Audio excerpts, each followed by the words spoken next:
ASMR Magical Tools.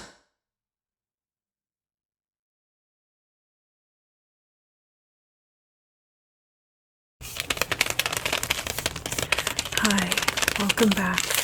Welcome back. Welcome back.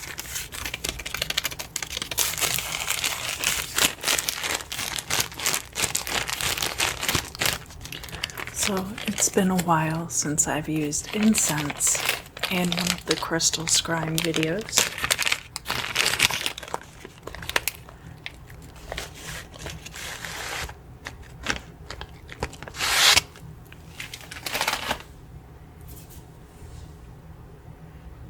The bag's very sticky. I wonder what that's about.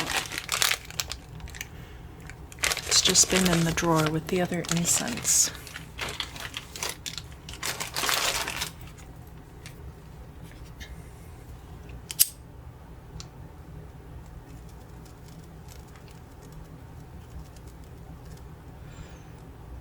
And just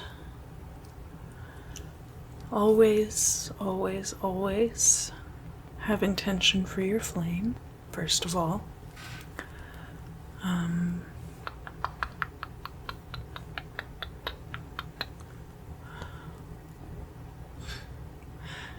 not saying that you can light incense and leave it unattended, but having an intention for your flame will absolutely give you a much more beneficial result. But, of course, never leave your incense unattended.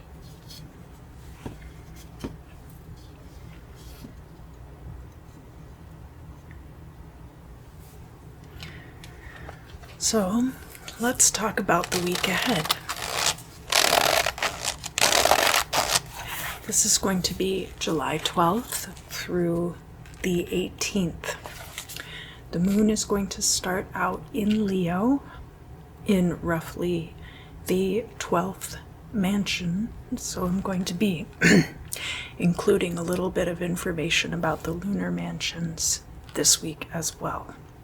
So if that's something that you enjoy, please let me know down in the comments. I'm hoping it will help those of you who use the ephemera for magical work. We're going to start out in the 12th mansion at the tail end of Leo, and then by the 18th we will be in about the 18th mansion, which is the middle of Scorpio. And we can talk about Monday, the 12th of July. There's going to be some conjunctions very early in the morning. There's going to be conjunctions between the moon in Leo and separately Venus and Mars, about an hour apart, both in Leo. So when you have this moon energy conjunct Venus, that's a very harmonious feminine energy, and very suited toward starting creative projects, processing emotions related to childhood or child rearing, and of course a good energy for romance and partnerships. So as I mentioned, about an hour later, so that's going to be 5:30 on the west coast and 8:30 on the east coast. So some of you on the east coast might be up kind of early and be working with this energy. There's going to be a conjunction with Mars in Leo. Mars in Leo. And once you get this conjunction with Mars coming through, that can kind of drive the action. But you do want to make sure that you are not being overly aggressive, of course. Mars is a very masculine energy. So in contrast to the moon, it's a much more directed, active energy. Around a 1:45 or 3:45 in the afternoon, there's going to be a trine, and that's going to be between Mercury, which is now in Cancer. Remember, it went out of Gemini and is in Cancer now, and Jupiter in Pisces. Now remember that just like Saturn is the archaic ruler of Aquarius, Jupiter is the archaic ruler of Pisces and has been supplanted in the modern era by Neptune. Jupiter and Neptune are both in Pisces right now, and they are both retrograde at this time. So remember, Jupiter in Pisces, this expansive, anything can happen kind of an energy. And because it's retrograde, that means that everything is expanding and expanding and expanding in all directions. If you haven't seen a picture of or witnessed, maybe some of you used to work at pizza restaurants, seeing any kind of, or a bakery, see bread dough thrown away in the dumpster and have it expand more in the dumpster and take over the entire dumpster. Now, Jupiter in Pisces, I'm not saying that it's necessarily a dumpster, but it is unpredictable, and you can't just assume that it's going to be good. You have to direct that expansion. So with this trine with Mercury in Cancer, is a good time to communicate about emotions and emotional states. So if that is part of your expansive process while Jupiter is retrograde in Pisces, which will be going on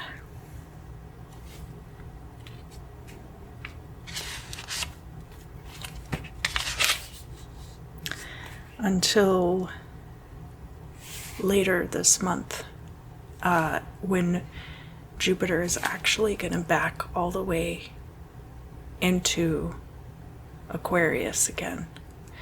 So then Jupiter will be in Aquarius for almost the entire rest of this year. Like the last couple days of December, it will move back into Pisces. So July is going to be a great opportunity to take advantage of the properties which Jupiter in Pisces possesses, and especially because it's going to be retrograde and expanding in all directions. There will be a couple of quincunxes then in the afternoon and evening hours. The moon in Leo is going to be quincunx Neptune in Pisces. So of course Neptune in its native sign of Pisces and retrograde. Now this quincunx can drive action, and especially related to creativity or romance, from that Leo energy. And remember that the moon and Neptune are 2 octaves of the same note, so very similar energies. Watery, so there's a lot of watery energy, but then we have that spark from Leo, which will drive the action. Neptune in Pisces can be communication with a higher power. It can be intuitive thoughts. You might have a thought pop into your head, and it might be about a creative process. And it might just have come to you out of the blue. Later in the evening, there's going to be a quincunx between the moon in Leo and Pluto, which is retrograde in the sign of Capricorn, right? So that's been making the job market very volatile for a lot of people over the past couple of years. And this moon in Leo, especially if you got that spark of inspiration with the quincunx earlier in the afternoon of Neptune in Pisces, this might be driving an action then with your creativity involving the job market. And there might be room for you to act on something regarding that. That's going to be around 5:30 in the afternoon on the West Coast, or 8:30 in the evening on the East Coast. So still kind of within operating hours. If you send an email to somebody at that time, they're not going to look at it as being completely unprofessional. So if you're looking at the energies of the 12th mansion of the moon, it's the beginning of a trilogy. The 12th, 13th, and 14th houses are all about union and separation. So the 12th lunar mansion is about strife and conflict, and it is specifically good for magic, intended to break up two people who are in a relationship together. And in this case, it would be two people who are happily in a relationship together. There is another lunar mansion where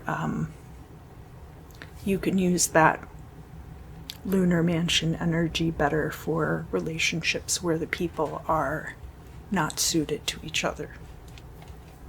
And we'll go into that later. So now let's talk about Tuesday, July 13th. The moon is going to be entering Virgo. And that moon in Virgo is going to be in opposition to Jupiter in Pisces. Piscean Jupiter. So, of course, moon in Virgo, bringing to light anything that needs to be dealt with as far as your daily routines, your organizational skills, possibly your health. Any of those things are concerned. And then this, remember, Jupiter being retrograde in Pisces, very, very expansive energies. So, those being in opposition to each other, that's going to be pretty early in the morning. But just be aware that that's going on. So if you have some kind of health issue that all of a sudden crops up, like maybe this seems like it would be more acute. So it could be like a digestive issue or coming down with a cold or something like that is possible. Hopefully that won't happen. It could be good things too. Remember, all of these, just because it's an opposition doesn't mean it's going to be bad. But it will create tension and it will create the environment for change in your life. So then the moon in Virgo is going to be sextile Mercury in Cancer. And remember that Mercury in Cancer is going to be really great for interpersonal communication. Communicating with people about your thoughts and feelings regarding situations. It's going to be great for that. And with this moon in Virgo, it could be that you need to communicate with other people about what's going on with you. Right after that, so we're talking now like 6:30 in the morning on the West Coast and 9:30 in the morning on the East Coast. And that's if you're in the United States. Then we're going to get our conjunction between Venus and Mars in Leo. So that's a very exciting time. This could be a very passionate time for you. It could, of course, be great for sexual chemistry if you have a partner. But it doesn't need to just be that. This could be great for work. If you are in a creative field, this could be a creative spark. So this will provide the passion and also the energy that you need to take creative projects forward, whatever that might look like. This would be great for fertility also, if any of you are trying to have a baby. And would also be a good time to do a magical working based in the element of fire, if that's something that you're interested in. And I'll get into the lunar mansion energy that will be occurring on this day in just a moment. We have one more planetary transit to get through, and that's going to be an overnight energy. That's going to be the moon in Virgo is going to be quincunx Saturn in Aquarius overnight. And remember, Saturn in Aquarius is retrograde right now.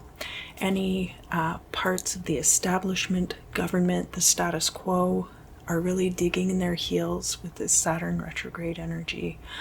But this quincunx with the moon in Virgo, there are going to be practical matters that come to light that force some kind of change. And we've seen a lot of that over the past year, so I'm sure that you have a picture of what that could or might look like. So going back to the Venus and Mars conjunction, the 13th lunar mansion will be the lunar mansion on Tuesday, July 13th. The predominant one. I'm not really going to break it down into like the 12th lunar mansion stops at this hour and the 13th starts at this hour. Just kind of the prevailing energies for now. And it doesn't go by the day of the month necessarily. It goes by what sign the moon is in, where the moon is in the astrological transit that it's making. So the 13th house is the first part of its transit through Virgo. And that is good for increasing trade and personal finance. And it's also good for conjunction, so coming together with another person, although there is a focus on monetary gain rather than romance with this, possibly, but could also be applied to romance. And also binding. So this would be good. Venus conjunct Mars in Leo would be a good energy for binding, but I don't necessarily condone binding as a love spell. If you want to bind yourself to monetary success, or binding yourself to anything has the potential to become cumbersome at some point, more so than helpful. So just keep that in mind when you are doing any workings on Tuesday, July 13th. So let's talk now about Wednesday, July 14th. And remember, I talked about the overnight transit, which is Moon in Virgo, quincunx, Saturn in Aquarius, which is retrograde. And then around 1 a.m. on the west coast of the United States, or 4 a.m. on the east coast, the Moon in Virgo is then going to quincunx Chiron in Aries. And that Chiron in Aries energy is going to be very good for healing any parts of yourself which are selfish and impatient. And I'm not saying that Aries are selfish and impatient. Those are just the traits which you might desire to heal within yourself. And this quincunx, again, moon in Virgo, things being brought to light that have to do with details, that have to do with scheduling, that have to do with planning, that have to do with your daily routines or your health, all of those items. So if there was something that you have been impatient about, making a doctor's appointment or something like that, or that you've been impatient with your body and pushing it too hard, there could be something that comes up in the wee hours of the morning on Wednesday, July 14th. And that's just one example. There are a lot of things that fit in with that energy. I try to give kind of general examples that that might have application to your life, but I trust that you'll be able to apply it as you see fit. A little bit later in the morning, but not too much later, it's still pretty early, there's going to be a trine between the moon in Virgo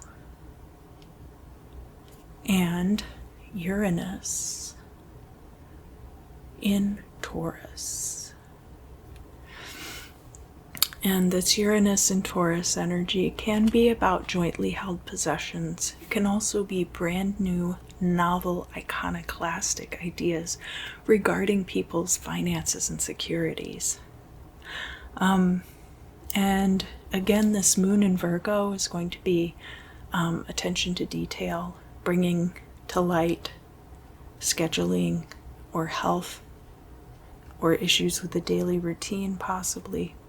So this trine is going to kind of help everyone come together as far as that's concerned, probably for a greater overall stability for a group of people, rather than maybe you have one roommate who has to wake up super early and they always use the coffee grinder really early in the morning, and it wakes everyone in the house up when they're leaving for work around, let's just say, 3:25 on the West Coast. Maybe on Wednesday, July 14th, something happens and they realize that that's waking everyone in the house up, and that they should grind their coffee the night before and stick it in the freezer or something like that. Again, these are just general scenarios. Then in the evening, the moon in Virgo is going to be sextile the sun in Cancer. And this sun in Cancer energy, of course, there being a highlight on emotional reciprocity between people and people being very in their feelings about things. So Cancer is a very being in your feelings about stuff, and not necessarily looking as much into the intuition like you would with Pisces energy, or having things be hidden the way it would be with Scorpio water energy. And so this sextile, you could be, and remember this is later in the evening, so around 6:45 on the West Coast or 9:45 on the East Coast if you live in America. With the moon in Virgo, this could have to do with health, but it could just be how your energies are being reciprocated with the people around you, and how it affects your daily routines and your health and things related to that coming to light. Sextile is a very positive placement, so this should be something which augments your existence, augments your health or your daily routines. But again, we'll just have to see. there is an opportune period today. So after the moon is in opposition with Neptune in Pisces, which is retrograde, until the moon is void of course, either that the void of course is going to be an overnight energy. So it's going to start around 7:15 on the west coast and end around 11:45. And then on the east coast it would start around 10:17 and end around 2:45. So that's a good 3 to 4 hour window. And when the moon is void of course, it is also going to be trine Pluto in Capricorn, which is also retrograde. So we're bouncing around a lot with these outer planetary energies, Neptune in Pisces and also Pluto in Capricorn. People having all of these new ideas, new intuitive thoughts about ways that they can capitalize on their resources, which is a lot of Capricorn energy. Pluto, of course, being like very transitional, very related to death, and thus like Scorpio and 8th house energies, but also that Pluto is sometimes considered a planet, sometimes not considered a planet. So maybe you're considered very experienced in some job settings and having almost entry-level experience in other job settings, even within the same field. So that's kind of that Pluto in Capricorn energy. This opportune period is going to be, it just says it's good for night owls. They don't really give like specifics of what it would be good to do during this time. But we still have the lunar mansion to talk about. So the predominant lunar mansion for Wednesday, July 14th is going to be the 14th mansion, which has to do with severance. So that's also cord cutting. And remember on Monday I said that the 12th lunar mansion was good for breaking up two people who are happy in a relationship. Well, the 14th lunar mansion is also part of that triad and is good for breaking up relationships where the two people kind of hate each other but refuse to break up, almost out of spite. So I would think that you could use that opportune period in a similar way. It does say wait 2 hours after the opposition. So that opposition between the moon in Virgo and Neptune retrograde in Pisces is going to be around 7:17 p.m. on the west coast or 10:17 p.m. on the east coast. So I'll let you do the math on that. So now let's talk about Thursday, July 15th. Chiron is going to go retrograde on this day. We talked about the overnight energy and that opportune period from Wednesday. Very early in the morning, the sun in Cancer is going to be trine Neptune in Pisces.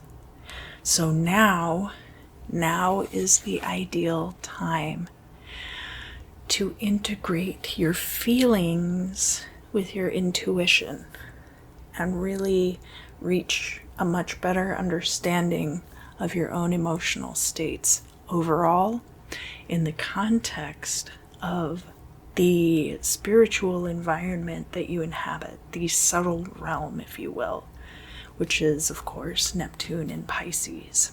This is going to be a great time to go into that And because it's going to be so early in the morning, I think most of us here in the United States will be asleep for this. So you could be getting messages in your dreams. The moon is then going to enter Libra, and that's going to be in the middle of the morning. The moon in Libra is then going to be quincunx Jupiter in Pisces, which is retrograde. So moon in Libra is bringing to light parity. How am I alike to other people? Where is the equanimity between myself and another person? And that's why it has to do with court cases, it has to do with relationships, and it has to do with open enemies. So this Jupiter in Pisces retrograde, where everything's expanding so much, obviously a lot of things are going to be coming to light in many different sectors. And one of those sectors may just be, how do I reach equal footing with other people? And it could be specific people. How do I reach equal footing with this specific person? What do I need to do to be a better partner? I'm dealing with a court case. How can I make it turn to my benefit? Things like that. And then, of course, Chiron going retrograde. In the evening hours, the moon in Libra is going to be square Mercury in Cancer. So communication about your emotional states. And that moon in Libra, somebody might bring something up with you of what they consider to be inequality. And you might have feelings about it, and there might be emotional communication. And so that square placement is going to create tension, but it also creates the potential for change. So just try to keep sight of that and not get too hung up on your own personal opinions. Try to see the big picture and what's going to be best for everyone involved. And then finally, there's an overnight energy, which is Venus in Leo is going to be quincunx Neptune in Pisces, which is retrograde. So this Venus in Leo, Venus is good for finances and also good for romances. So Venus in Leo, that creative, romantic energy. And then with this quincunx, with Neptune retrograde in Pisces, there's a lot of potential there for spiritual growth and psychic awareness and getting psychic messages regarding money or romance. So on Thursday, July 15th, we will be looking at the 15th mansion of the moon, which is realization of desires and wishes. So overnight would be a really great time to do a working regarding law of attraction or some kind of manifestation. If you are interested in doing that, keep in mind Chiron retrograde in Aries is going to have to do with issues where you maybe are selfish or self-centered or impatient or start things and don't finish them. All of these things we've been talking about with Chiron in Aries, that retrograde is really going to emphasize that, bring all of those things very much forward. So now let's talk about Friday, July 16th. July 16th. The moon in Libra, so we'll be dealing with the 16th lunar mansion, which is the second lunar mansion of Libra. It's the kind of the middle of the moon in Libra transit. We have that overnight energy that I talked about before with Venus in Leo, quincunx Neptune in Pisces. And then at 3:33 in the morning on the West Coast, this is going to be 6:33 in the morning on the East Coast of the United States, there's going to be a trine between the moon in Libra and Saturn retrograde in Aquarius. So that Saturn retrograde in Aquarius energy we've talked about a lot. It's going to be governments and institutions and hierarchies really digging in their heels with that Saturnian fixed energy. And moon in Libra is going to be bringing to light inequalities and the need for parity and equality between people. So that trine, it's also happening, as I said, on the West Coast at least. It's going to be at 3:33 in the morning. So if you believe in numbers, synchronicities, and things like that, it's going to, and it is a trine, so it's going to be a very balancing sort of an energy that the tower is not necessarily toppling, but things are shifting into a more stable form, possibly, that will be better suited to everyone involved. A little bit later in the morning, there will be an opposition that's between the moon in Libra and Chiron retrograde in Aries, and that is going to be forcing people to reevaluate a lot of things about themselves in relation to other people on a one-on-one basis, regarding selfishness, regarding equality. So that opposition is going to create a large amount of tension, and hopefully a lot of people will get something out of it as far as their own introspective processes and realizations. One can hope. And a little bit later in the morning, toward the later part of the morning, there's going to be a quincunx between the moon in Libra and Uranus in Taurus.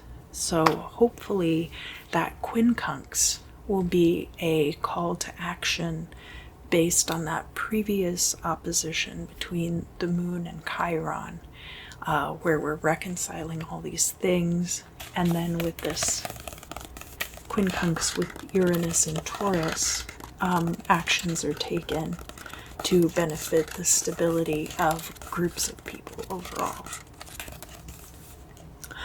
There's a couple of overnight energies. So one of those is the moon in Libra is going to be sextile Mars in Leo, and that should be really good for relationships, for passionate romantic encounters, and will also be good. Mars in Leo is also a creative spark and a very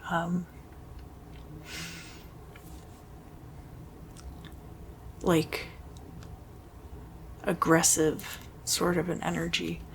So any changes that need to be made because injustice has been brought to light, that might be driving action. Now it is sextile placement, so sextile, of course, they're like pretty close together, so it should be more harmonious. They're working together and not against each other. And then the other overnight energy we're going to be looking at on July 16th, which is Friday, is a quincunx between the moon in Libra and Neptune in Pisces. So that Neptune in Pisces, it is retrograde.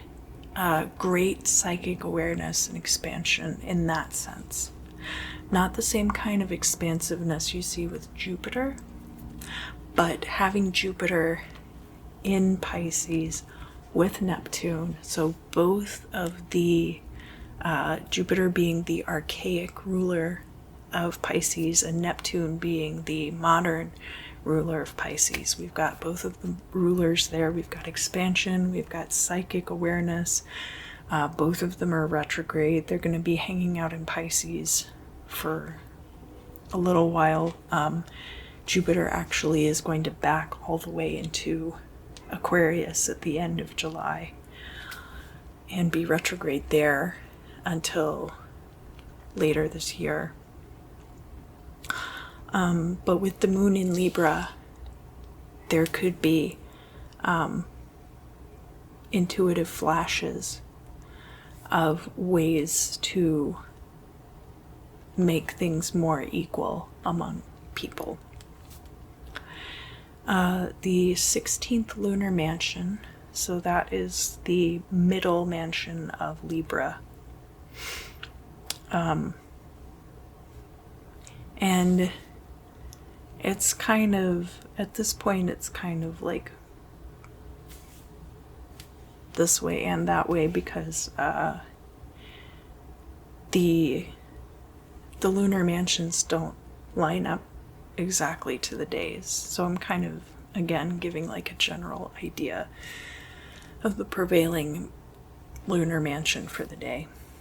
But the 16th lunar mansion has to do with transaction and success. And of course, Friday, being the day of Venus, is a very good day to focus on money magic. So if that is something, and we will be headed toward the full moon at that time. The new moon will have been on July 9th. So if you are looking for a good day to do some money magic, this will be building toward the full moon, which is a great time to try to increase your finances. So now let's look at Saturday, July 17th. And I did talk about the two overnight energies from Friday, which are the moon in Libra. There's a sextile with Mars in Leo, and there's also a quincunx with Neptune retrograde in Pisces. Excuse me. And then very early in the morning, we're going to see the sextile with Venus in Leo, because of course with the moon transits, if you know that Venus and Mars are really close together right now, that the moon is going to be interacting with both of those in a close proximity. So now we're going to see moon in Libra sextile Venus in Leo. It's going to be very early in the morning. As I've mentioned before, the moon and Venus are very harmonious, feminine energies.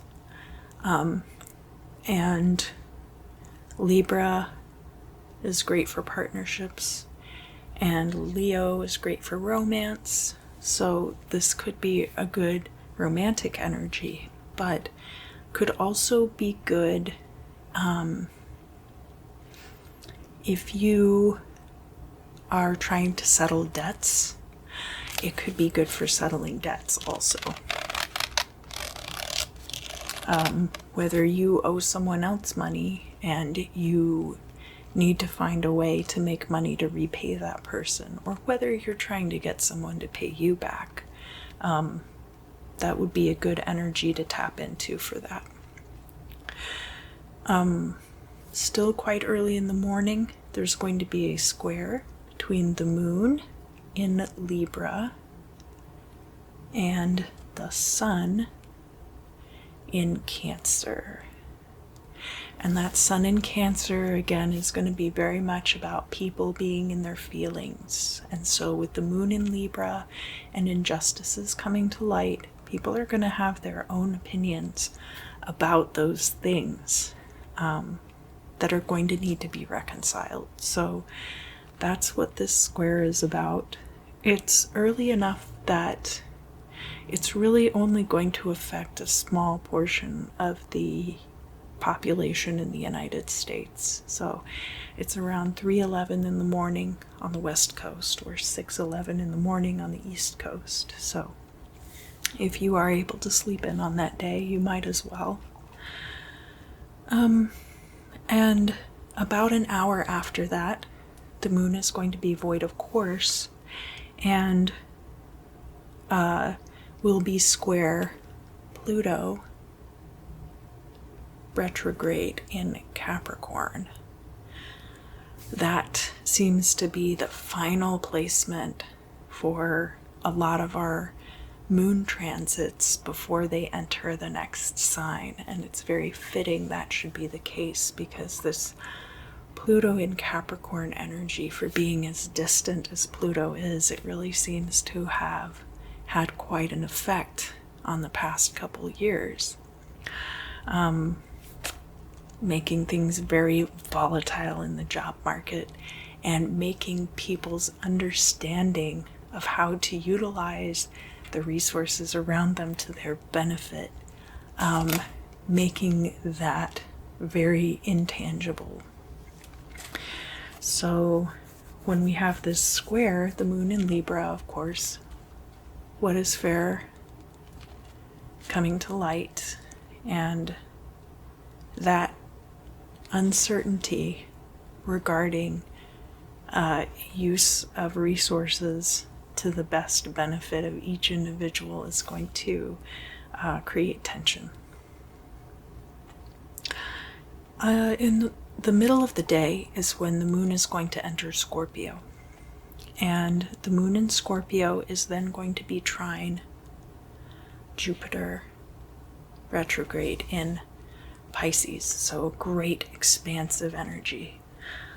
A dumpster full of pizza dough, if you will. So much promise, so much potential. But it smells so gnarly. And the moon in Scorpio is very much about secrets. Things being very secretive, being very dark. And Scorpio, of course, is death, sex, and other people's money. So any of those things could be brought to light too. But mostly it's about secrets. So with this Jupiter in Pisces, the expansiveness of things can sometimes make it easier to create hiding places. So just keep that in mind. That's going to be in the early part of the afternoon, early to middle afternoon. And then also in the afternoon, we're going to see an opposition between the sun in Cancer and Pluto retrograde in Capricorn. So that'll be very interesting. This opposition in the middle of the afternoon, people are going to get very in their feelings about how volatile the job market has been, how difficult it has been to gauge how resources are going to be able to be used. And so there's a great potential for change there, but that opposition might be kind of tough for a lot of us. And especially Cancer sun signs, because you're going to be right in the thick of it. I think Pluto is so outside of even being a generational planet. Only people who are being born right now are going to have Pluto in Capricorn. I think my Pluto is, Libra or something? So it takes a very long time for Pluto to make its transits. And we haven't even gotten through like all of the signs in the realm of human history. I think that's correct. If I'm not totally right on that, please let me know down in the comments. The 17th lunar mansion, so that's going to be the final lunar mansion of the sign of Libra. And let me just make sure that that's correct.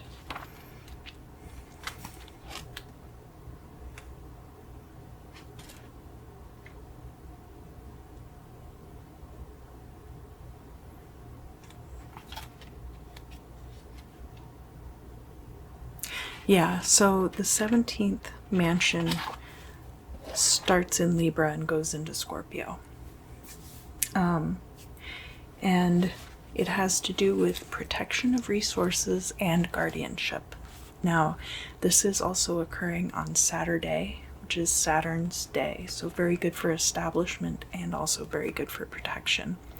So if you have any protection work that you need to do, Saturday, July 17th would be a great time to work on that.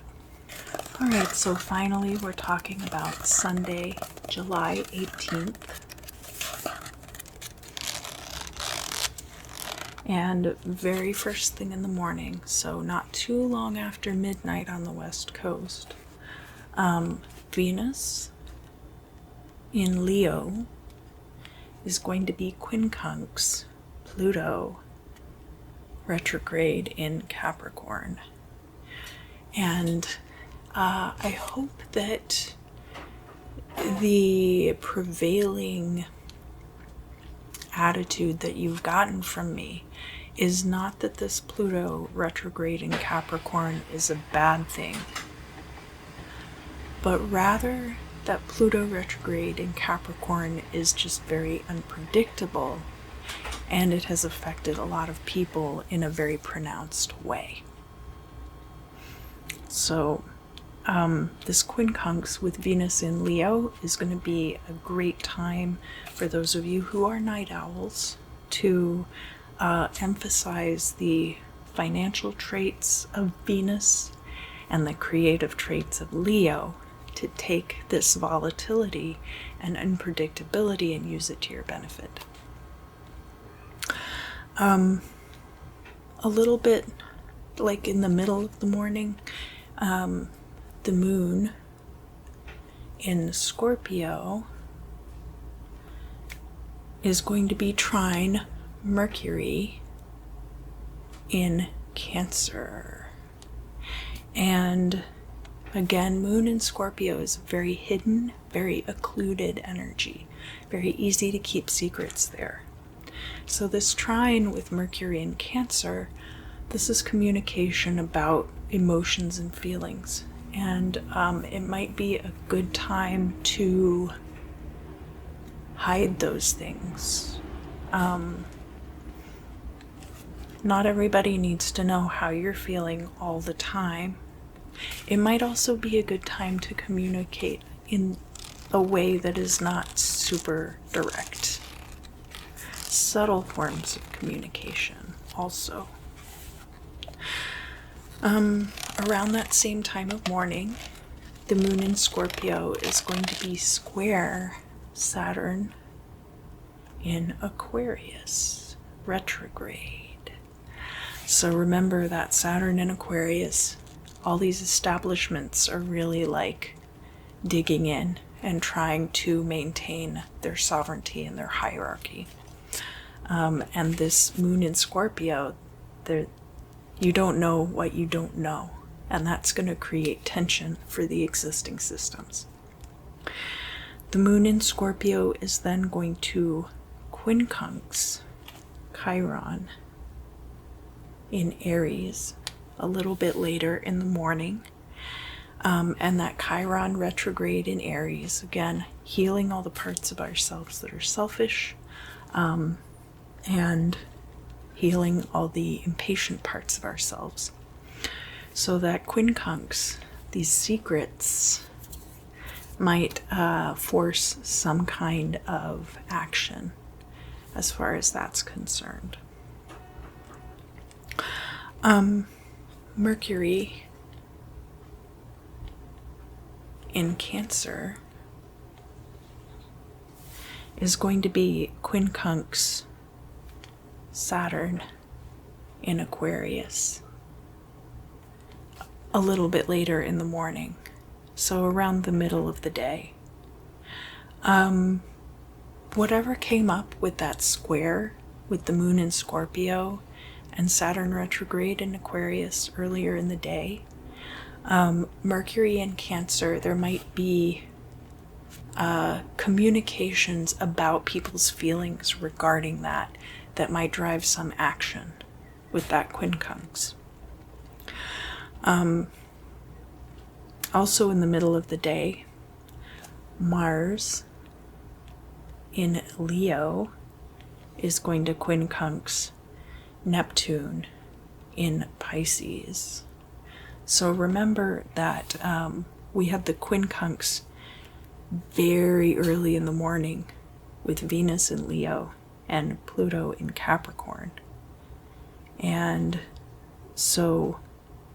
the Venus in Leo quincunx with Neptune in Pisces was like a few days earlier. But this Mars in Leo is a very forward-pushing, aggressive, kind of a fiery energy. So all of these things that Venus in Leo might be gently hinting at, Mars in Leo is really going to push that forward, really going to push that agenda.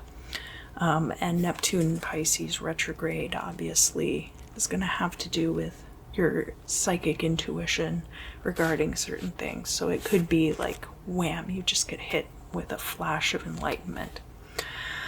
And then finally, right at noon on the West Coast and right at 3 p.m. on the East Coast of the United States. So all of these energies that I've been discussing for Sunday, July 18th, have happened in the morning. We're just now getting to noon.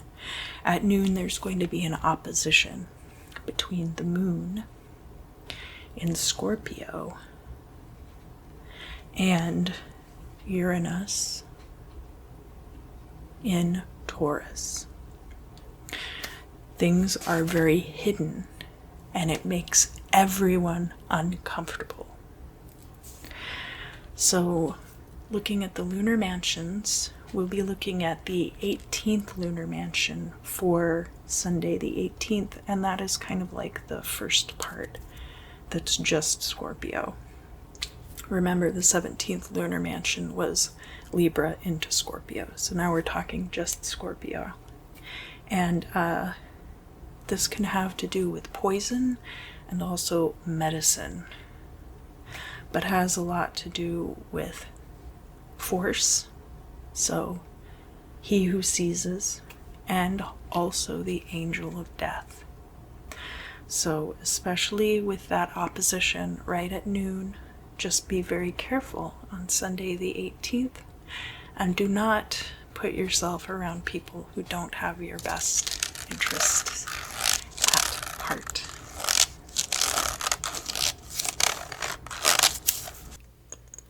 Hi Aries, welcome back.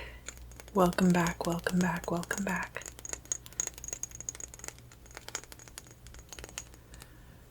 For the readings this week, I will be using this amethyst wand. This is for Aries sun, moon, and rising, and any other Aries placements you might be curious about this week.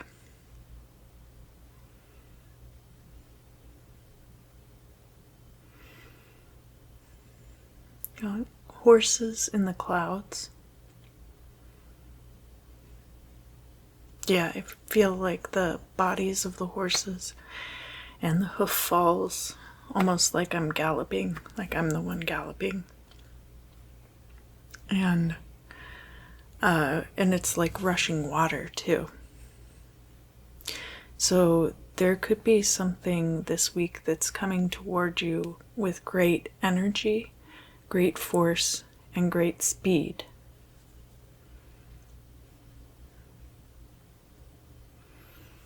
And rather than being overwhelmed by it or knocked over, I think it's going to more like envelope you.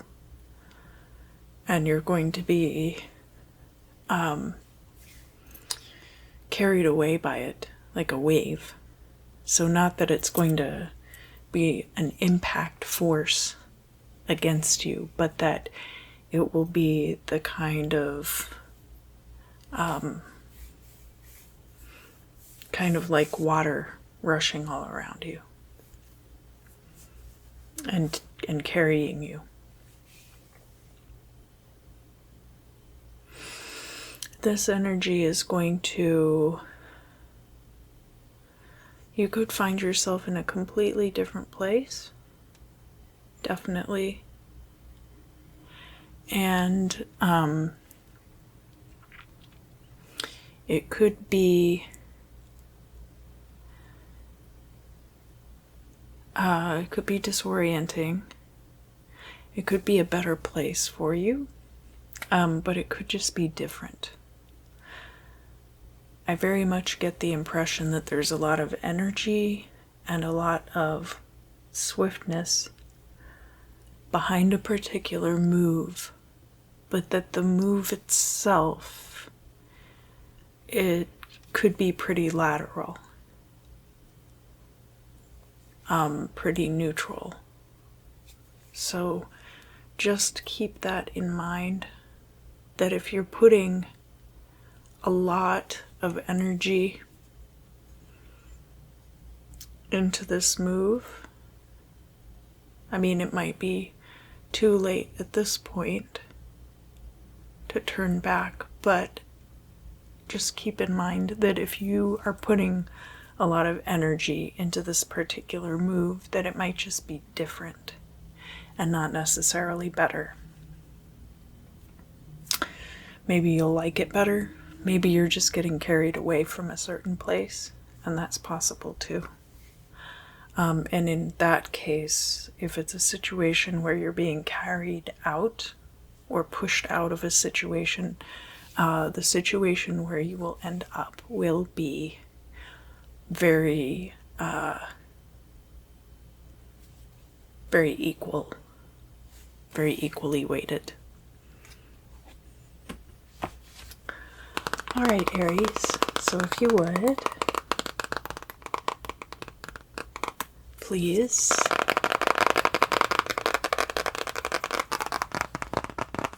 submit your questions here. Ask the book. All right.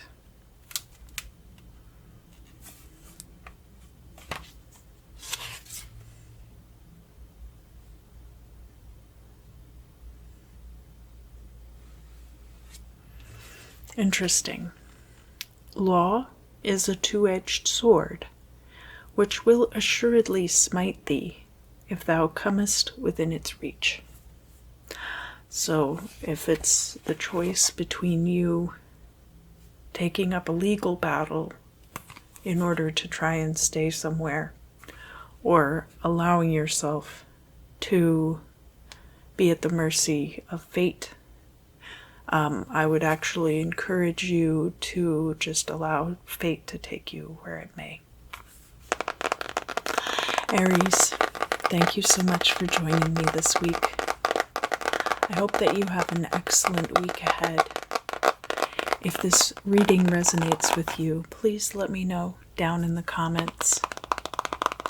And I look forward to seeing you again very soon. Hello, Taurus.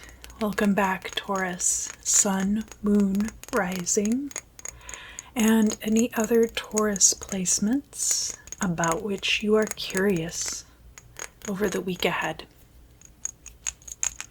Taurus, for the readings this week, I am using this amethyst wand.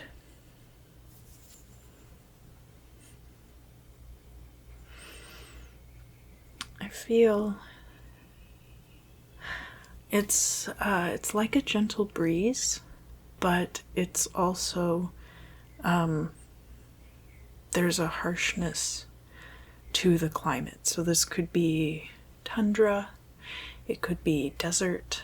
It's a very but there's a moisture to the breeze, so not that dry. It's not super humid. There is still a little bit of moisture in the air, but it's not like a swampy area. It seems kind of desolate though, and not a lot of plant life. I wonder what kind of, could be like salt flats, where the water is evaporating and the salt is left behind. Salt flats are very inhospitable to plant life.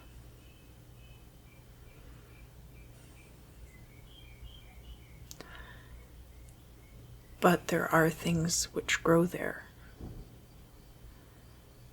There are types of bacteria, or archaea rather, single unicellular organisms called archaea, which are halophiles and live in these often very hot, very salty environments.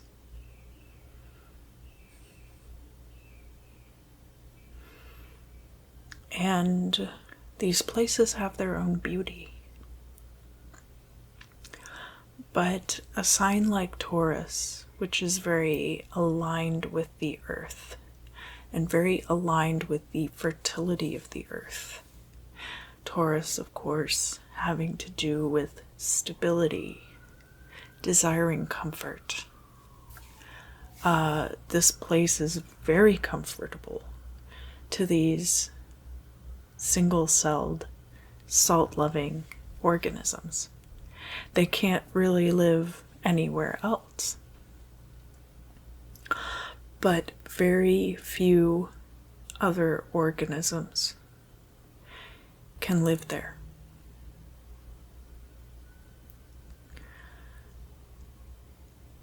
So, what does this mean for Taurus for the week ahead? Really evaluate your environment.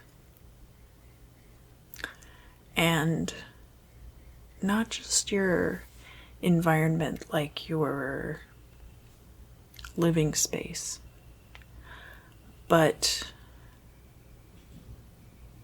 this goes further. This goes into your very sense of self and who you'd like to be, more importantly. It could be that you are one of these very specialized organisms, and that in order for you to really thrive, you require an environment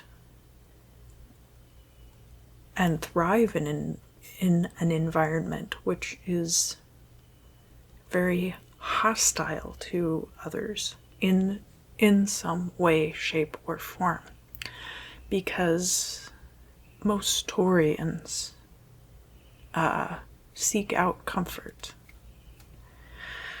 So, but you have to know, like, if you've never touched a down comforter before, do you really know what that feels like? if you've never touched anything soft before, I feel like there's going to be something like that for you this week, where you didn't realize how comfortable this would be for you, this particular space. And you realize that is the space that you need to be occupying. All right, Taurus, if you would, please direct your questions here into the cover of this book, and I will answer them for you.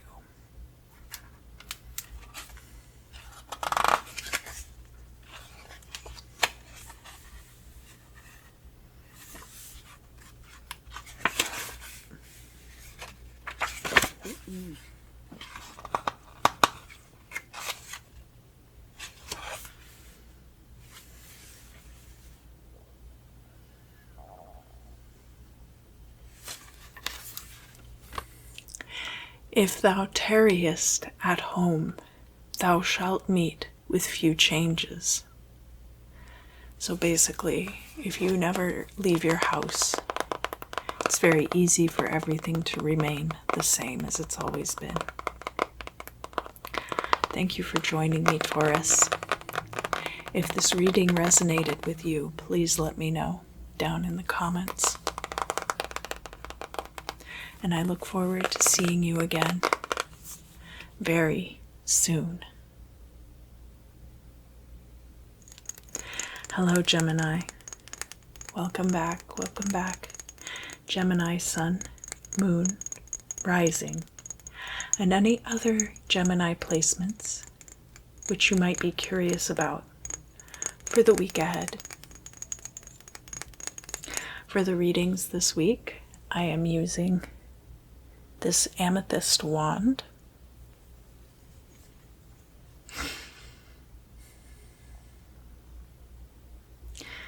The forecast is going to be sunny with a chance of light showers in the afternoon.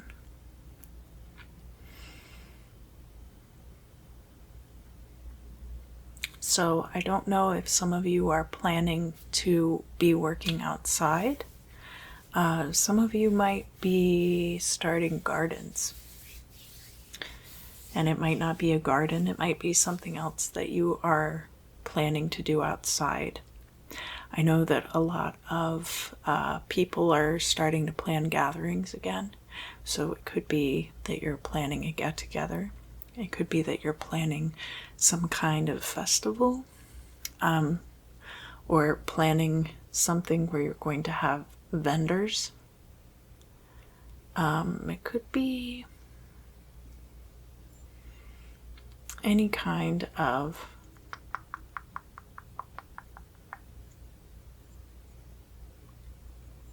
thing like that.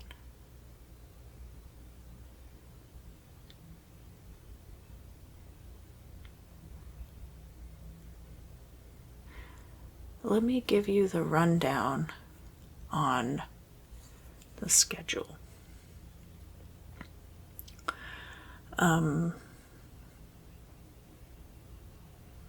There's maybe like balloon animals in the morning for the kids. So like earlier in the day, there's going to be events which are more like kid-friendly. And then around the afternoon is when alcohol sales are going to start. And then around 6 p.m., you're going to switch over to the music program. And then by 9 p.m., everything's over and everyone goes home. I mean, it's possible that your event will go later into the evening, but I think like most noise ordinances kick in around 9 or 10 p.m. in urban areas. And yeah, I feel like there's a lot of planning, whatever this event is, whether it is your own festival. It could be something that you're planning in conjunction with other people.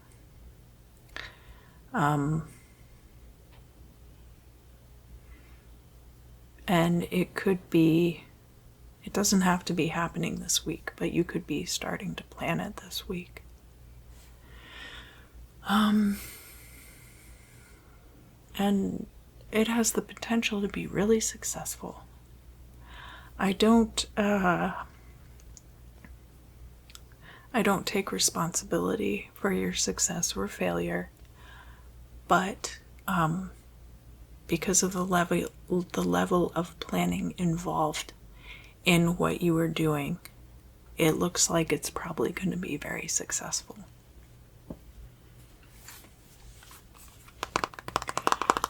All right, Gemini, if you would, please direct your questions here into the cover of this book. Wonderful, wonderful, wonderful. And I will read to you.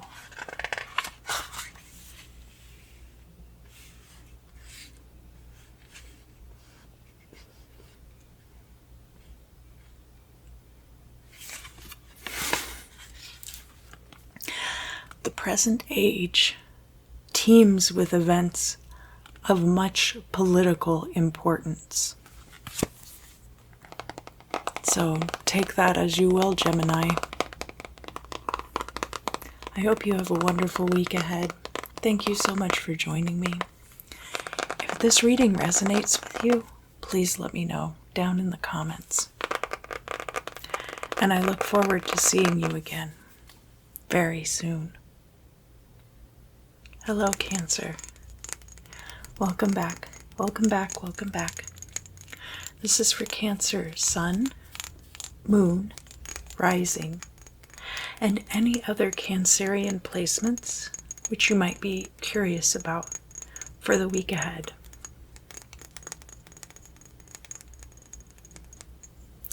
For the readings this week, I am using this amethyst wand.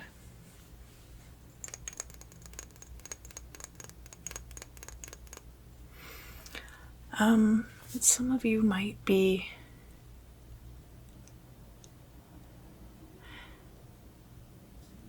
spending time in or near a body of water. I know that some of you might be having birthdays this week. So for those of you who are Cancer sun signs and will be celebrating a solar return, I do want to say happy birthday. I hope you have a good one. So Cancer and the moon are both very tied to the tides. The moon does influence the tides we have here on Earth through its own orbit of the Earth. And so by default, Cancer is also tied to those energies. Now, Cancer, you will be celebrating a birthday, possibly this week for some of you. So, and it is Cancer season. So if you have strong Cancer energies in your chart, you might be experiencing situations which pull you closer to your true self. The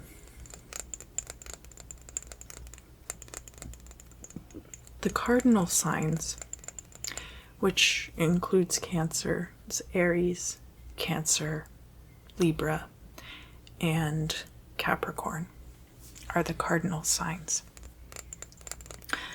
And the cardinal signs have a tendency to be very true to form, in a way that maybe some of the other signs are not. The fixed signs They're true to form, but they're also true to themselves first. Fixed energy.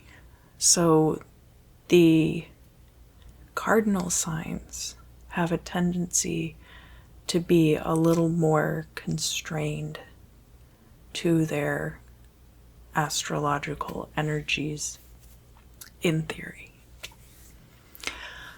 But in your case, you might be hearing a call to either return to a home that you've known before, return to the sea, return to some familiar energy from your past. So this wouldn't necessarily be your past returning to you. This could be something which is influencing you to return to something from your past. All right, Cancer, if you would, please direct your questions here into the cover of the book, and I will answer them.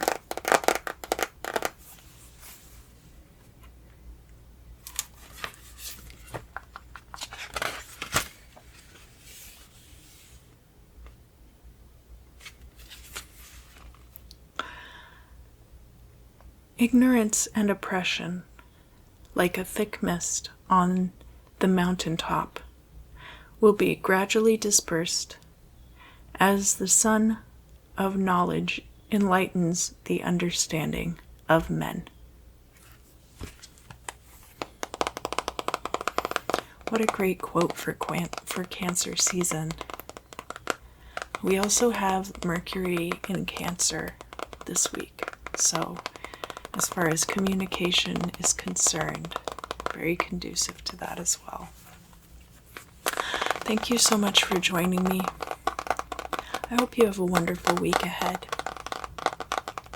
If you enjoyed this reading and it resonated with you, please let me know down in the comments. And I look forward to seeing you again very soon. Hello, Leo.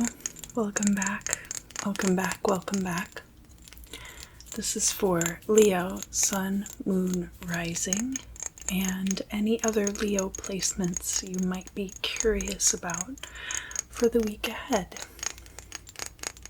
For the readings this week, I am using this amethyst wand. Leo, what do we have to look forward to in the week ahead? Something very cataclysmic, almost like an accident. But I don't think in the sense of this is something that is happening to you in a concrete sense, in the physical realm. It's almost like there's a train wreck occurring, and I see it splintering away and coming back together, splintering away and coming back together, almost as though you're being given the opportunity to observe and tweak this accident as it's occurring and move little pieces of it around. So that's very interesting. Oh, the cops are outside. I'm not sure what that's about.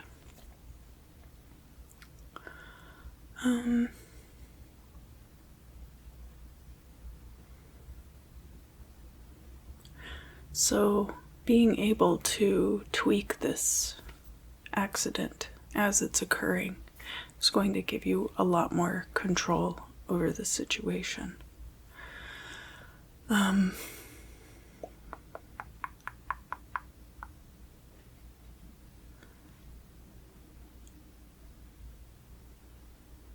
There's like feathers.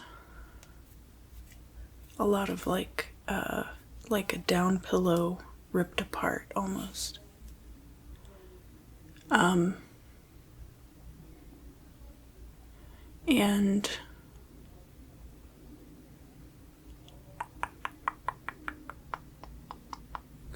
yeah, so there could be a lot of chaos going on over this next week, but you will have a certain amount of control over it. And I think parts of it are going to end up being very much like these feathers. They scatter a lot, but they're very soft. It's not like cleaning up broken glass and cleaning up down feathers. It's a very different experience. What else do I need to tell Leo for the week ahead? Wear a jacket. Wear a jacket. All right, Leo, if you would, please direct your questions here into the cover of this book. Thank you, thank you, thank you.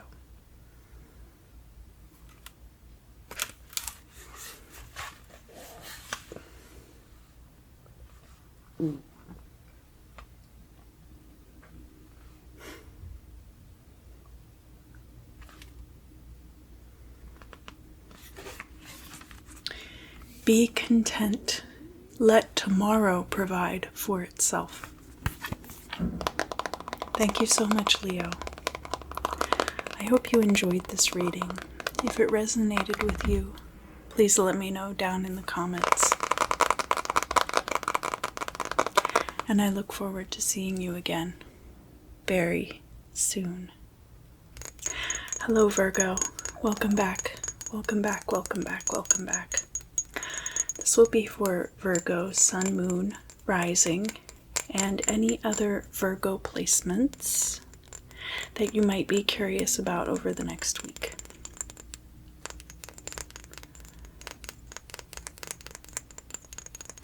For the readings this week, I will be using this amethyst wand. Virgo, what is coming in for you in the week ahead? You're in a canoe in the wetlands. I know I've had a reading before for Virgo that involved wetlands, but in this particular case, it's probably a kayak. It's probably not a canoe. But I hear the soft dipping of the oar into the water. There's a lot of foliage on top of the water, so like lily pads, possibly mosses, some different like watercress, things like that. So this could be, I'm mostly familiar with the swamps that are in Florida and South Georgia. I have been into some of the swampy areas of like Louisiana and Texas, but this looks more like possibly like the Okefenokee or something like that. Very peaceful, very tranquil, and this is in the evening so that it's not very hot. It doesn't feel hot. I feel like I'm wearing a button-down white cotton shirt and a very wide-brimmed straw hat, and I'm rowing in this kayak, and I actually I don't feel as though I have a life preserver on. I could be sitting on a life preserver. And what is important about this for Virgo in the week ahead?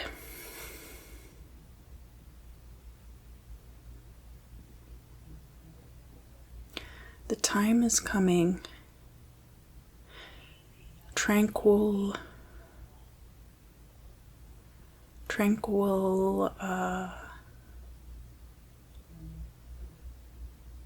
waters. So It could just be a time of great tranquility for you. It could be are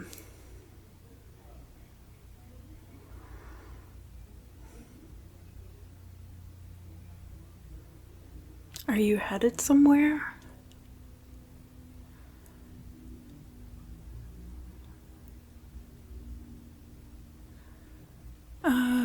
There could be something about an archaeological dig.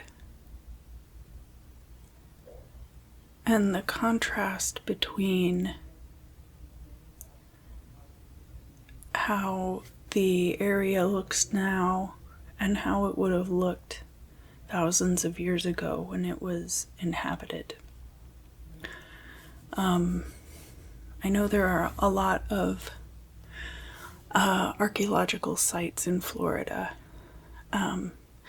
that are being studied, and I don't think this is the Everglades. I've been down to the Everglades too. This really seems more like right on the line between Georgia and Florida, around like the Okefenokee swamp. And it seems like a different time of year. It doesn't seem like summertime. It seems like spring or possibly into fall. So when the seasons are changing, because the air is much crisper.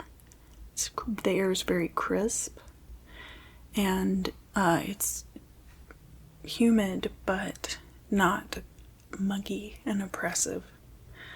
And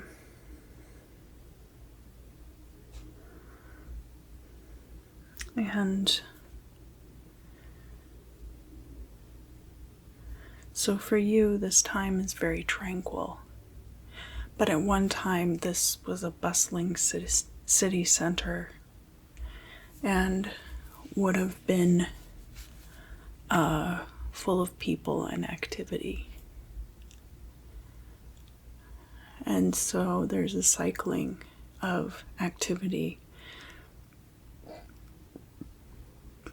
And it's a reminder that everything is temporary by its nature, and that the progression of time will erase things from one area and build them somewhere else. And so I'm not quite sure why is that important for Virgo this week.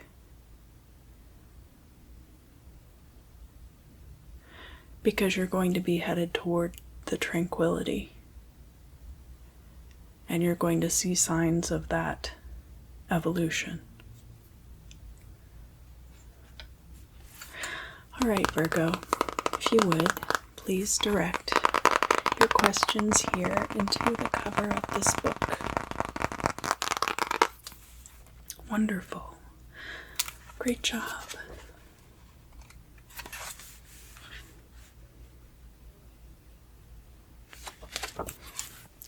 Thy journey will be prosperous if guided by prudence.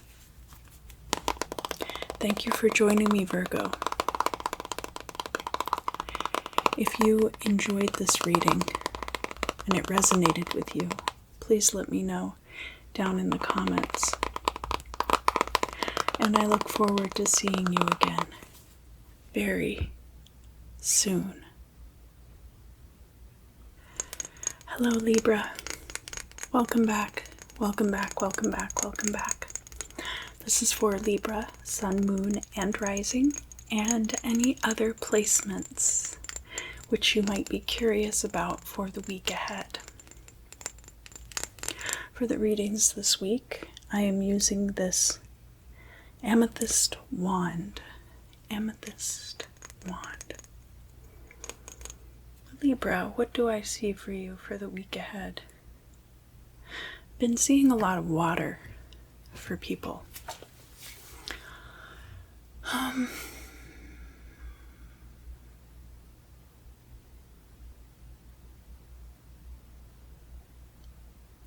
You could be on the banks of a river in a European country, either like the Seine or the Thames. Why is this important for Libra for the week ahead? These waterways are the lifeblood of the city. So that these cities were constructed along these waterways for specific reasons, having to do with transport, having to do with waste disposal, and having to do with the resources that the rivers provide, such as sometimes there were fish at one point in these rivers, something about the estuaries. The estuary or port, so where the water goes from being very salty in the ocean to freshwater rivers, or not salty, but these rivers are very contaminated now because that's just the nature of running through a city. I mean,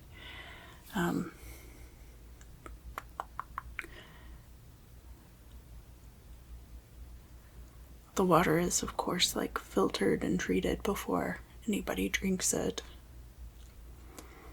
But the estuary is a very important place. And I got the word estuary specifically and not port. But it is the point at which the water is brackish, and the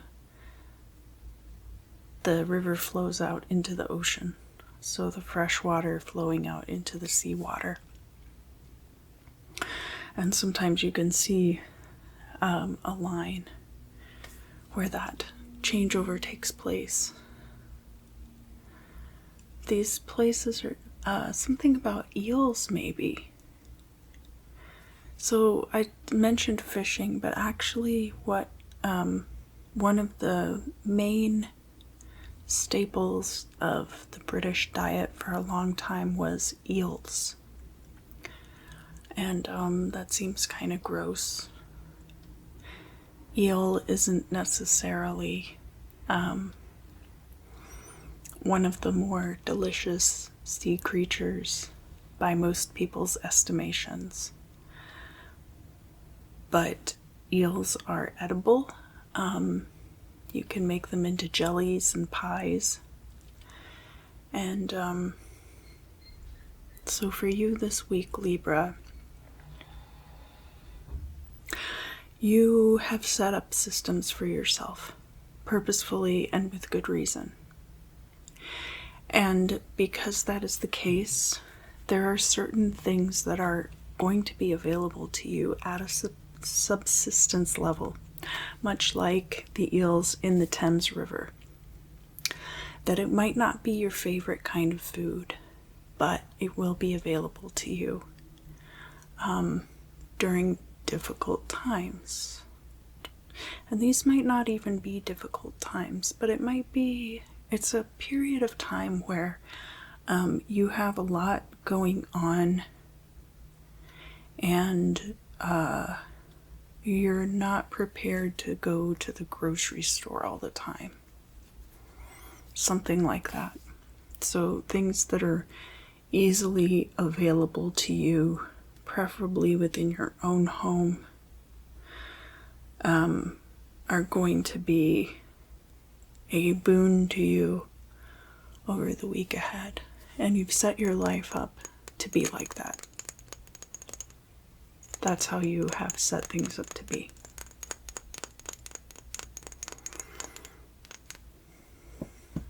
All right, Libra, if you would,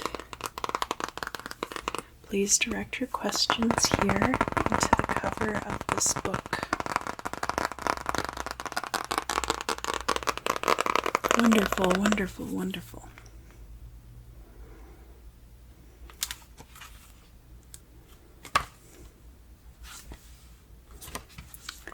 Play no games of hazard. So, avoid wagers this week. Avoid betting, gambling, things like that. Libra, thank you for joining me this week. I really appreciate it. If this reading resonated with you, please let me know down in the comments. And I look forward to seeing you again very soon. Hello, Scorpio. Welcome back. Welcome back, welcome back, welcome back. So this reading will be for Scorpio, Sun, Moon, Rising, and any other placements you might be curious about this week. Any other Scorpio placements you might be curious about this week. I'm using my amethyst wand.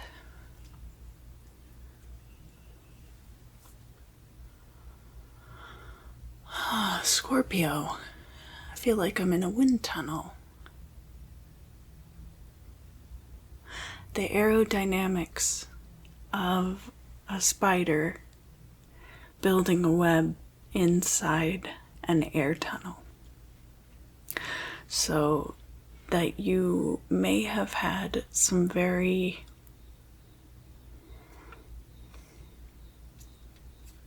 or the way that goats climb up the cliff face. And any birds and things like that that build their nests on these cliff faces. This is very similar to the Taurus reading.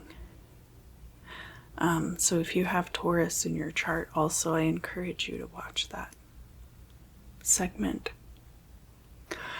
But this is a little different from the Taurus reading too. So, the idea that even though you might not be native to this very hostile environment, that you thrive within it and have adapted to it quite readily and very well. And over the week ahead, this is going to become especially apparent to you. And I feel like, Scorpio is a water sign, which is cold and moist. And then air energy is warm and moist. And I'm getting very much the sensation of air rushing around me. So it's not that this is completely polar to your nature. That would be fire energy. But an air energy is a good deal warmer, which causes the water to evaporate. And so that's why that's considered air, and water's considered cold and moist. So something slightly different from your native habitat, but not completely removed. But also could be, I'm really getting the sense of like a wind tunnel, someplace where the air is moving very quickly all the time. And so you have found a way to build your web. I know Scorpio is not spider, Scorpio is scorpion, but in this case I am seeing Scorpio as a spider, building one's web inside a wind tunnel and not being blown away. And now that you're established there, you will thrive. Alright, Scorpio, if you would, please direct your questions here into the cover of this book. Wonderful, wonderful, wonderful.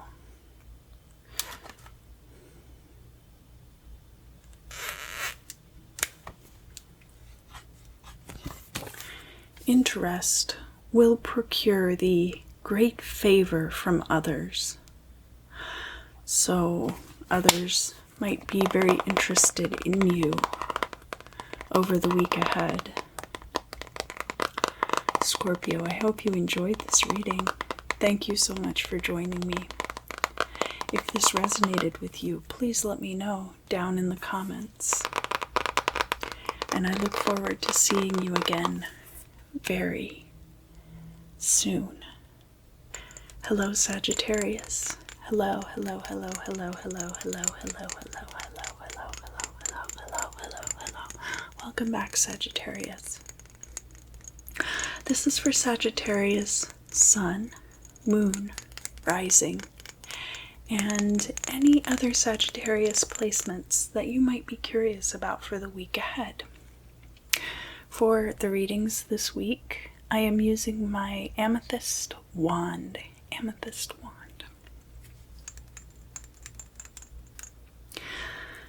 Sagittarius, what is happening for you this week?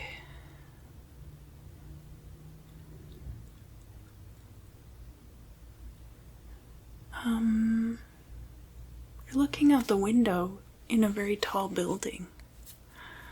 And it's in a downtown area.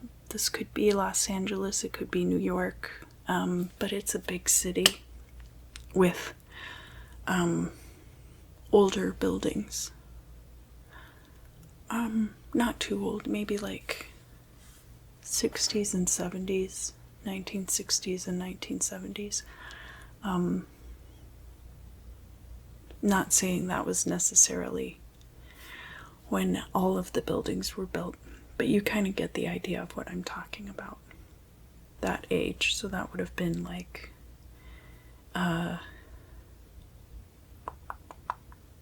60 years ago now, something like that.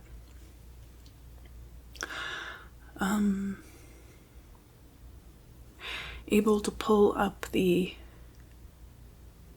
sash on the window, able to open the window, and stick part of your body out to view the street below. No, you're not dangling out the window. You're just sitting on the windowsill. And I feel like you're kind of resting your head against the window sash, so you have it up to like here, and you're kind of leaning on it and can see down and like out onto the street and hear the cars rushing past. And it's not a feeling of melancholy, so it's not a feeling there, you're not feeling depressed. There's a cool breeze coming up from the street. It might be kind of warm in the apartment. Kind of a feeling of malaise. And not a feeling of being trapped, though. This is definitely a feeling of possibility, but not current possibility. This is more like future possibility. So it could be that over the week ahead, you are sitting on your windowsill contemplating your actions for the week ahead.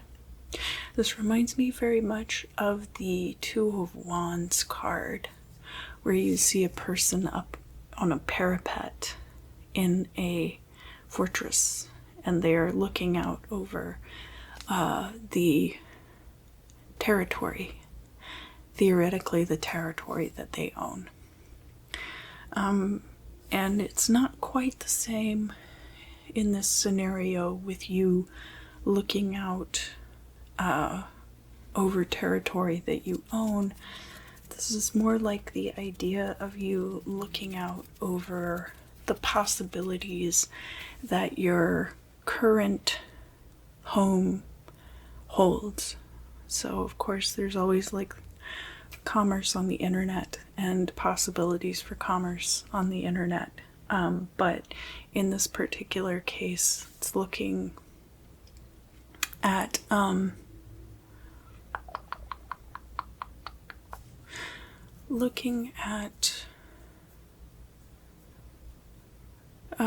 physical locations in the place that you live, and you're not necessarily like seeing them out the window of your high-rise apartment, but you are kind of looking out the window and meditating on these possibilities. So that might be something in your week ahead, Sagittarius. And if you would, please direct your questions here into the cover of this book.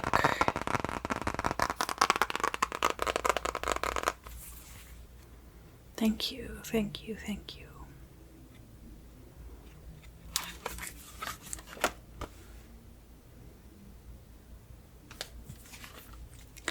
Your partner will be a pattern of virtue and beauty. So this could have to do with your love life too. Sagittarius, thank you so much for joining me this week. I always enjoy your company. If this resonated with you, please let me know down in the comments. And I look forward to seeing you again very soon. Hello, Capricorn. Welcome back. Welcome back, welcome back, welcome back. This is for Capricorn, Sun, Moon, Rising, and any other Capricorn placements which you are curious about for the week ahead. For the readings this week, I am using my amethyst wand. Capricorn, I've been seeing you in icy environments recently. This looks like a north Midwestern city in the winter time. There's slush all over the sidewalk. I'm wearing these. I used to see them, I feel like, way more in the 80s. So it's kind of like an Ugg boot and has fur on the inside, but instead of being like shearling outside, it was like a quilted fabric, and it was like quilted in bands, and like a matching jacket that's like a puffy kind of a duster length jacket, navy blue. I have kind of shoulder length hair, and it's kind of like a blonde auburn color, and a little bit fried, like a little bit textured kind of hair, ruddy cheeks, pale eyes. It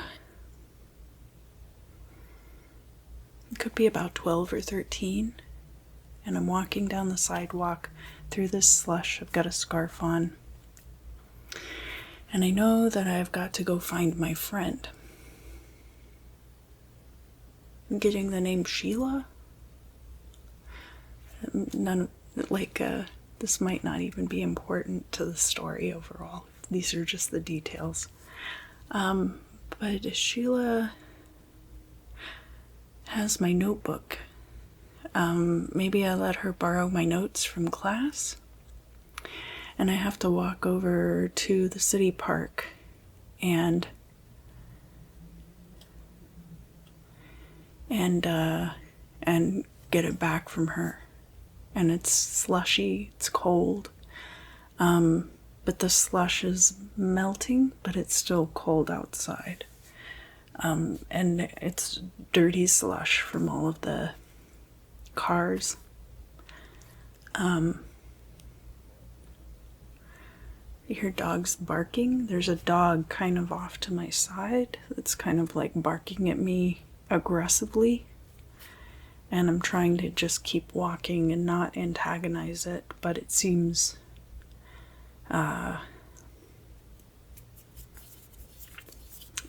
like it might be trying to pick a fight with me. Potentially rabid. I don't know. This seems more like it was the 70s or 80s. And things have changed a lot since then in most big cities. Not to say that they're better or worse, but just that these things kind of cycle. And I feel like there's some abandoned buildings like around this park. And Sheila, for some reason or another, has gone into one of these abandoned buildings to see if there's anything. Maybe she's trying to find her brother. Her brother likes to go in these buildings and see if there's anything of value in there. And so Sheila had gone into one of these buildings, and you hear them in the building calling out to you, like, come over this way. And the floor is not very stable in these buildings, so you're trying to walk very carefully, very gingerly. I feel like you dropped something, or maybe Sheila dropped something. Sheila dropped her house key into a crack in the floor, and so you guys are trying to find a way down into the downstairs, like the cellar of the building, in order to retrieve her house key. And you're able to go down in there and get the house key and get back out again. And Sheila says, I forgot your notes. They're at my house. So you go to her house with her, and her mother prepares you both a snack, and then you go back to your house, and by the time you do so, the sun's going down, and you get home and your own parents are quite worried about you. So the deal with this whole story, it's a little convoluted, but there might be a situation like this for you in the week ahead, Capricorn, where you have a friend, and they might have good intentions. They might not be a bad person, but they have a tendency to lead you into these dangerous situations that may or may not work out well, and you end up putting yourself in danger because you are trying to help this person, and there is a marginal benefit to you. Again, her mother, is a very nice person and always makes you guys a snack. And if you need to get cleaned up at her house, you can do that too. But then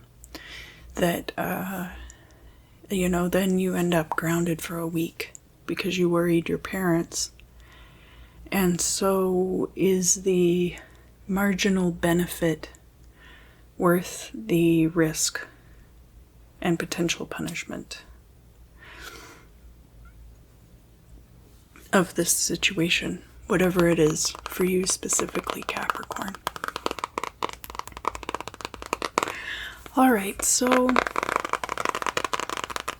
I have here the Bibliomancy book, Napoleon's Oracle. If you would direct your questions here into the cover of the book.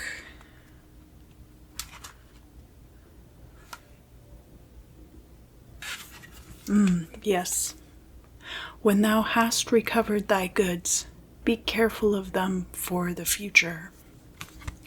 So that could be a warning against friends who don't really have their business together, or aligning yourself too closely with people who don't have their business together. Capricorn, thank you so much for joining me today. I always enjoy our time together. If this reading resonated with you, please let me know down in the comments. And I look forward to seeing you again very soon. Hello, Aquarius. Welcome back, welcome back, welcome back, welcome back. This is for Aquarius Sun, Moon, Rising, and any other Aquarius placements you might be curious about for the week ahead. For example, those of you experiencing your Saturn return in Aquarius right now, Saturn is retrograde at this time, so it would be a good time to watch an Aquarius forecast if your Saturn is in Aquarius. Aquarius, Sun, Moon, Rising, and other placements. What is going on with you for the week ahead? It's a little chilly. A lot of these forecasts, I mean, I'm even sweating right now. We turned the air off in our apartment. We're trying to make sure we don't just leave it on all day. It's very hot here in Los Angeles right now. But I've been getting a lot of more cold forecasts for people. So I'm hearing that it's a little chilly and you might have a little chilly bowl. It's a little chilly, so let's get a little chilly bowl for warmth. Chili always gives me really bad heartburn, so it seems like it's very delicious chili. It's not vegan chili, it's got cheese on it, and big chunks of ground beef, and the kidney beans, of course, and it has some really nice flavors to it. So I don't know how many of you might be making chili for a chili cook-off. But it seems like it's a colder time of year. It doesn't seem like it is summertime like it is right now. Because I think that the idea is that you're getting the maximum benefit of this experience. And of course, eating chili in the summertime is good, but it also brings on a lot of perspiration and discomfort if you're eating chili in the heat. Yeah, this could be a chili cook-off that's occurring in the autumn months. Because an integral part of the chili cook-off is also having endless supply of beer on tap. So I taste the beer, I taste the chili, and I feel that it's crisp outside. And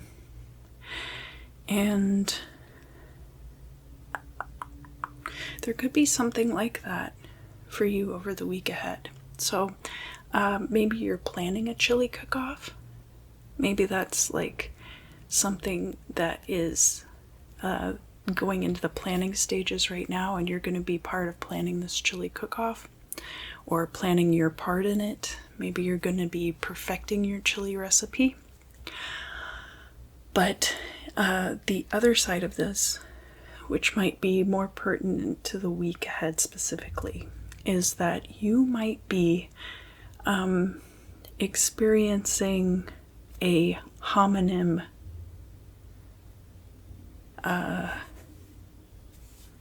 activity like that. It's chilly, so let's eat chili. It doesn't necessarily have to be chili, but that this particular homonym related to a situation is going to create this very ideal environment for you in the week ahead. Just like when it's chilly, you eat chili, and it's the perfect time for that. All right, Aquarius, if you would, please direct your questions here to Napoleon's Oracle. This might be Aset, but it could also be Mayet. Mayet being the truth, but Aset being the magician, so I'm not sure.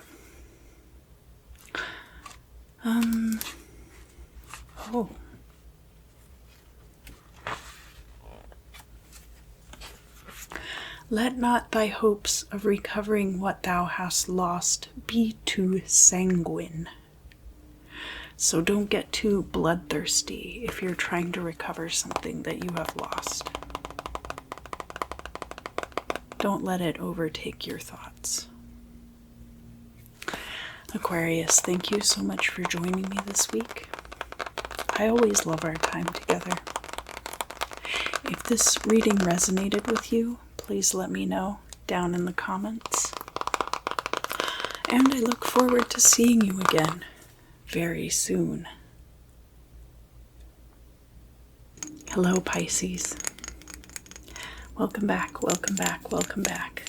So this is for Pisces, Sun, Moon, Rising, and any other Pisces placements which you are curious about for the week ahead.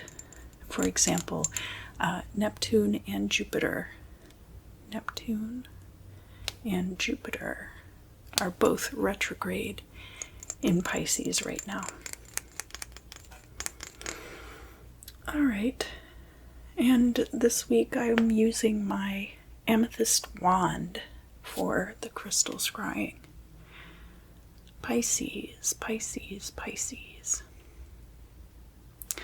Falling into frigid water with chunks of ice in it. A lot of people, even though we're talking about a week in the middle of July, have been getting some very cold readings for people in very cold locations. Pisces.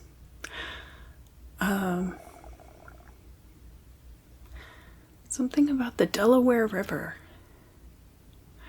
and how George Washington crossed the Delaware River to get the element of surprise over the Hessian mercenary army that had been hired by the British during the colonial war. But why are you plunged into this freezing cold water? Escape. You are escaping the ambush. Is this Pisces a Hessian soldier? No, you were at the camp though. You were like one of the girlfriends of one of these soldiers. Because of course the reason that Washington was able to take advantage of the element of surprise was that the Hessians were enjoying some leisure time at their camp. And you escape into this cold water, but of course cannot swim, and you're wearing like these heavy crinoline petticoats. So even if you're able to swim quite well, these petticoats are getting really bogged down in the water. What does this have to do with Pisces in the week ahead? It has to do with possibly a relationship situation for you.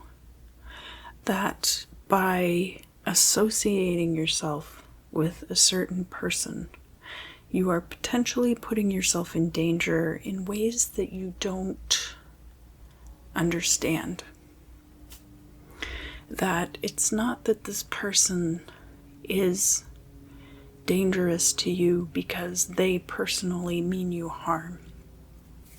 It's more like this person is dangerous to you because you could end up in a situation like this where your partner is being ambushed and you end up having to escape because you're being associated with them. She didn't drown though. She was like able to get out of all these heavy garments and kind of... Oh, there's an island?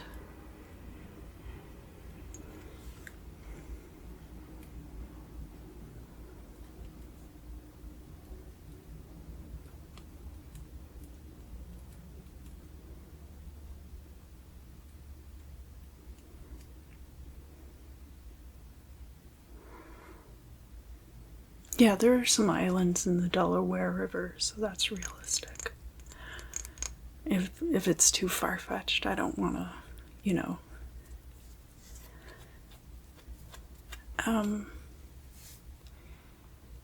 You end up on this island with very little on, because I think some of the undergarments stayed on, not totally naked. But very cold. I mean, the water was so cold, freezing. You're able to make a fire. And why is this important for Pisces for the week ahead? Because you're incredibly resourceful.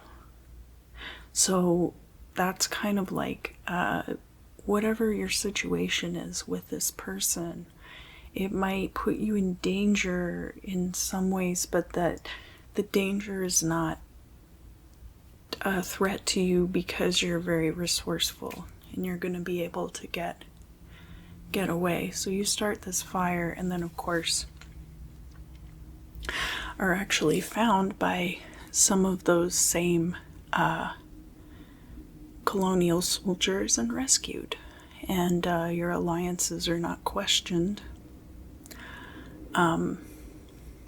You're certainly not happy that your beloved is deceased, but are much happier to be alive than to be dead. Because it was, you know, it wasn't like a very serious thing. It was just kind of a casual relationship with a soldier.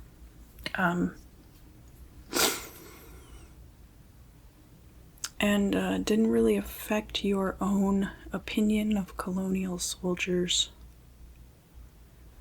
And then you get to meet a whole new group of people. Oh, and become a nurse. So this whole situation actually leads to a brand new career for you. So that could be a situation that comes through for you, something like that in the week ahead.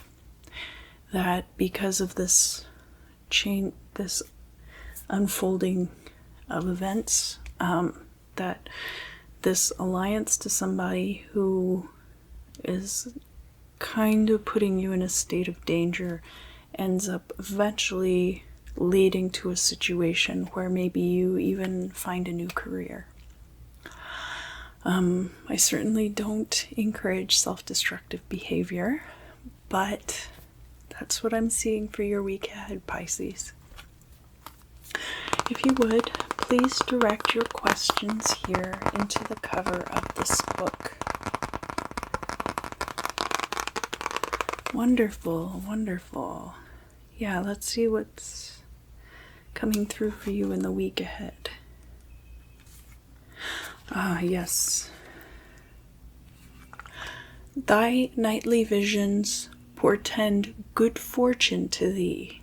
So pay attention to your dreams.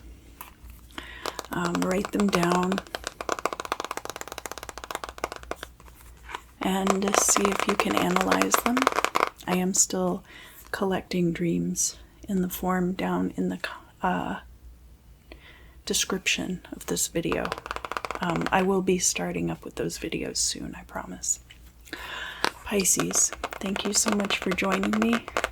I love our time together. If this reading resonated with you, please let me know down in the comments.